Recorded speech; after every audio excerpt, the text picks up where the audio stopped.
Hi students, today in this video we are going to study about stamen. You already know what is stamen. Stamen is nothing but the male reproductive part of an angiosperm flower. So today we'll look at what is stamen and what does it contain. So any stamen has got two important parts, that is anther and filament.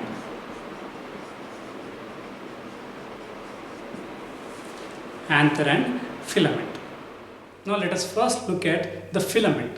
What are the characteristics and what is the function of filament?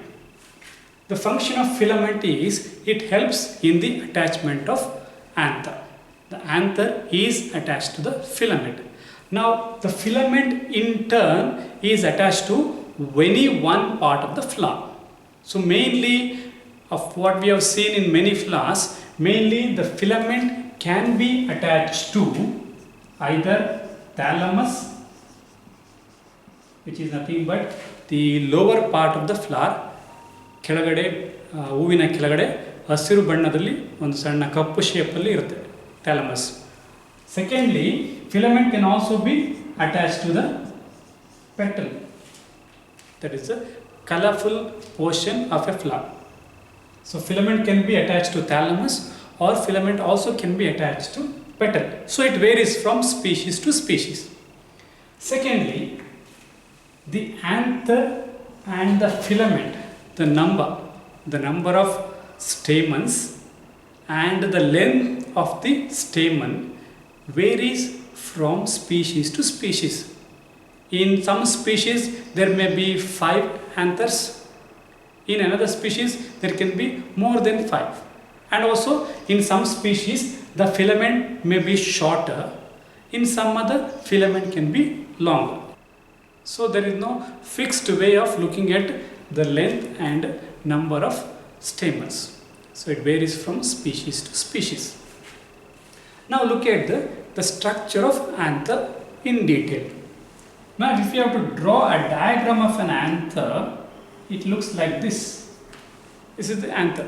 Now it is connected to a filament. There is one more part in the anther, that is this part usually is called as the connective, because it connects the filament with the anther. So that is the filament connective, and then we have filament, and then we have anther.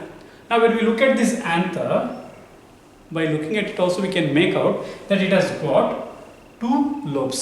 One lobe, this is the second lobe. There are 2 lobes, and each lobe is made up of 2 thecas. 2 theca. That means theca is nothing but, in other words, we can say there are 2 chambers, we can say. For our understanding, let's understand it as 2 chambers. That means each lobe will have 2 chambers. We have 2 lobes, and therefore we will have 4 chambers. That means 4 thecas. So since each lobe has got 2 thecas, this type of anther will be called as dithecous anther. I hope you understand why it is called dithecous, because it has got 2 thecas. The anther has got 2 thecas. Now let us look at what is this anther made up of. As I told you, each lobe has got 2 thecas, and these 2 thecas will contain 2 microsporangium each. There are 2 lobes. In each lobe there are 2 thecas, and these 2 thecas will contain microsporangia. And this microsporangium will develop and will finally give rise to pollen sacs, and from pollen sacs we will get pollen grains, which are the male gamete. So we will study about how we get pollen grains. So how do we know the structure of this anther? That is, when you take the transverse section, that means you keep a plant like this and take a section. So that is a transverse section. Then in that, if you take transverse section, we can see 4 chambers. 4 chambers.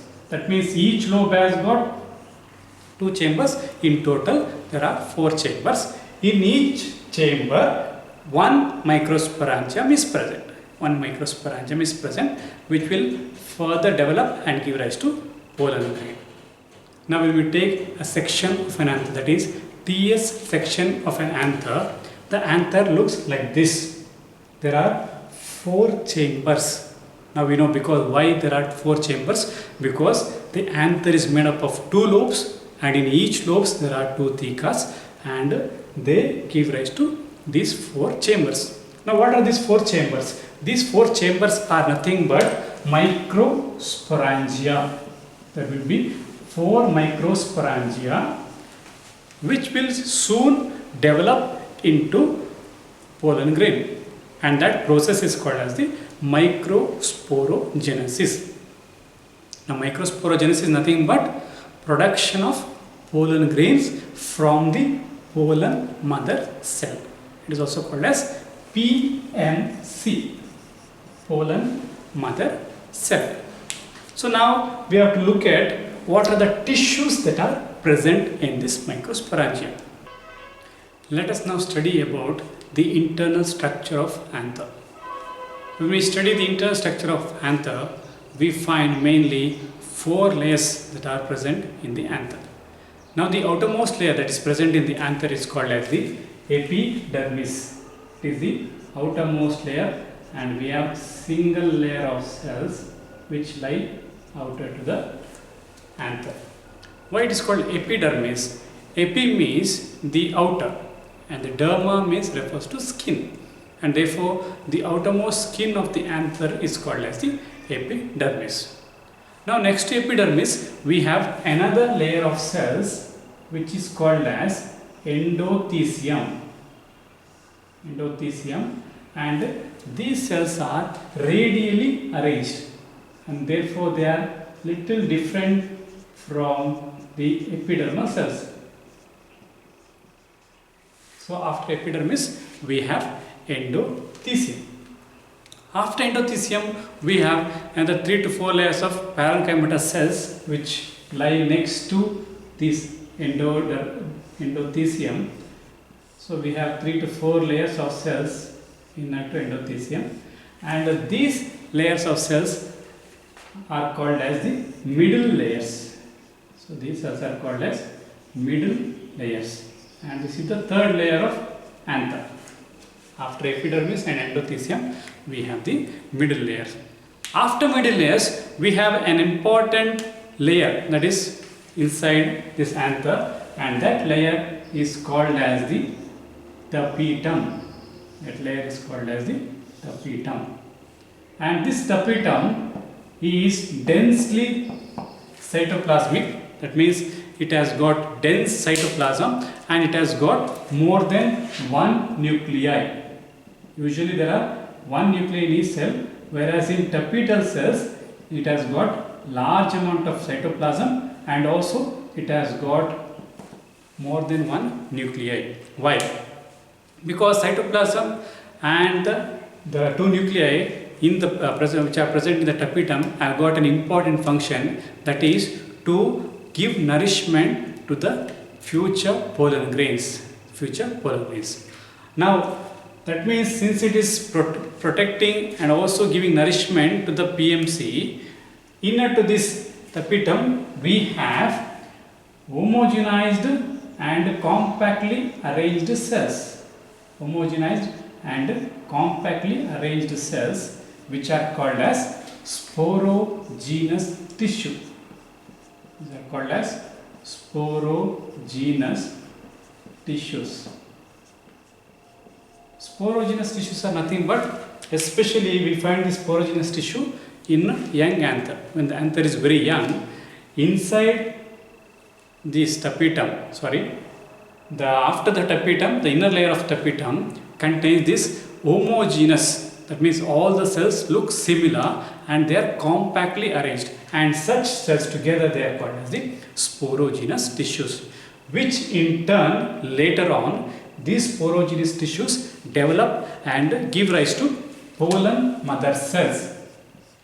pollen mother cell, also called as microspore mother cell, which in turn will later on develop and give rise to pollen grain, which are called as the male gamete, which further help in the reproduction, and they fuse with the egg and give rise to zygote.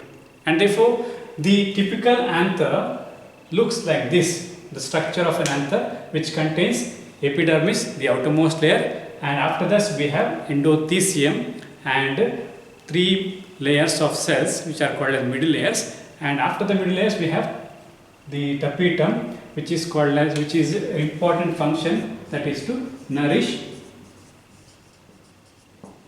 the developing pollen grain. And after tapetum we have the sporogenous tissue, which will eventually give rise to pollen mother cell. So this is roughly the internal structure of an anther.